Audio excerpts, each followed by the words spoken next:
जय भीम साथियों, मैं मनीष सतनामी। आप देख रहे हैं the real coverage Bahujan channel, जो कि यह एक यूट्यूब चैनल है। इस चैनल को आप सब्सक्राइब कर सकते हैं और बहुजन समाज से जुड़ी हुई जानकारी आप प्राप्त कर सकते हैं। आज मैं आप लोगों से मानवर कांसीराम साहब की पुस्तक चमचा युग के बारे में बात करूंगा एवं चमचा कितने प्रकार के होंगे ये भी मैं आपको बताऊंगा। चमचा युग यानी बाबा साहब ये मानते थे कि वर्तमान मतदान प्रणाली दलित बहुजन को अपने सच्चे प्रतिनिधि चुनने के काम नहीं आएगी। हिंदू जिन आरक्षित सीटों में दलित बहुजन को खड़ा करेगा वे दलितों के नहीं वरन हिंदुओं के चमचे अर्थात हितैषी होंगे। मानवर कांसीराम साहब पुस्तक के प्रारंभ में चमचा अर्थात पिट्ठू की परिभाषा बतलाते हैं। कहते हैं चमचा एक देसी शब्द है। चमचा एक देसी शब्द है जो ऐसे व्यक्ति के लिए प्रयुक्त किया जाता है जो अपने आप क्रियाशील नहीं हो पाता है, बल्कि उसे सक्रिय करने के लिए किसी अन्य व्यक्ति की आवश्यकता पड़ती है। वह अन्य व्यक्ति चमचे को सदैव अपने उपयोग और हित में अथवा अपनी जाति की भलाई में इस्तेमाल करता है, जो स्वयं चमचे की जाति के लिए हमेशा नुकसानदेह होता है।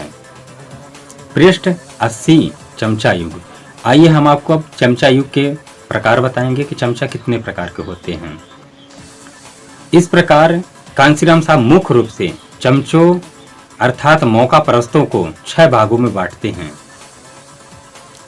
जाति या समुदाय वाले चमचे होते हैं।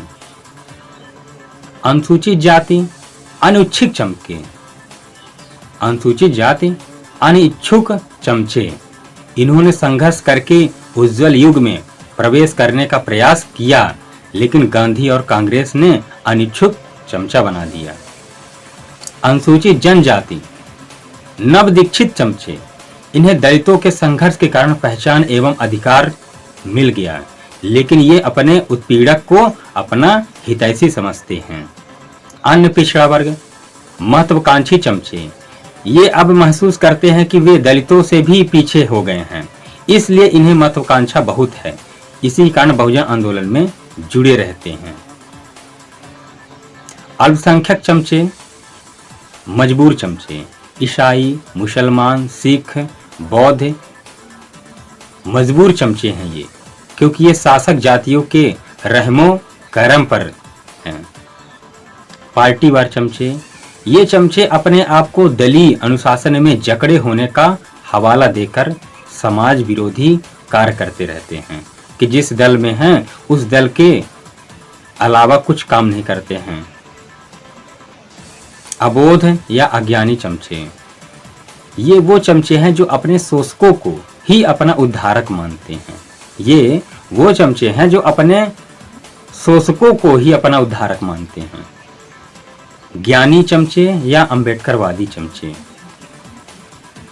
ये वो लोग हैं जो बड़ी बड़ी बातें करते हैं।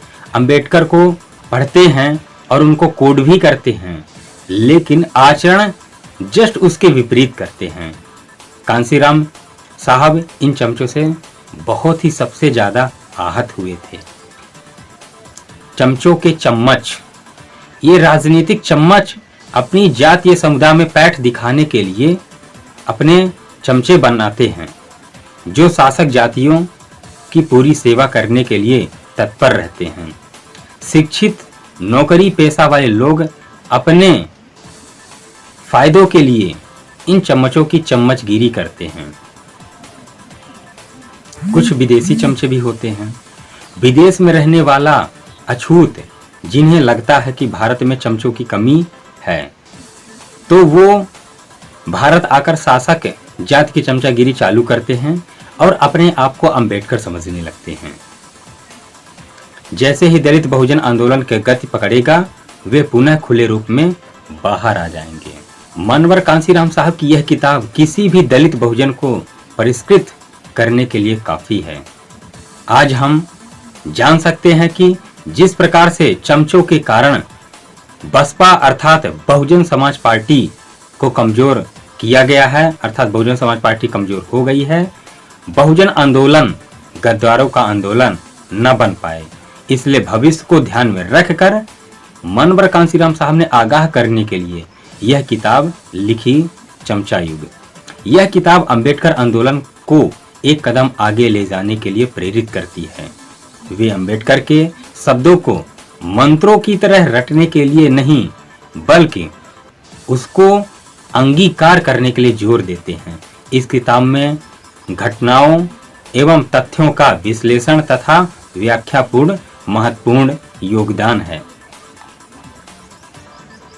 कांसीराम साहब को सभी जानते होंगे, लेकिन समझ वही सकते हैं जिन्होंने उनकी किताब चमचा युग पढ़ी होगी। आज भी उनका किताब प्रासंगिक है और हमेशा रहेगी। बहुजन आंदोलन के लिए यह किताब अमृत समान है। हमें इसे अंगीकार करना बहुत जरूरी है। इसको पढ़ना पड़ेगा, समझना पड़ेगा, विचार करना पड़ेगा। जय भीम, जय भारत, जय कांसीराम।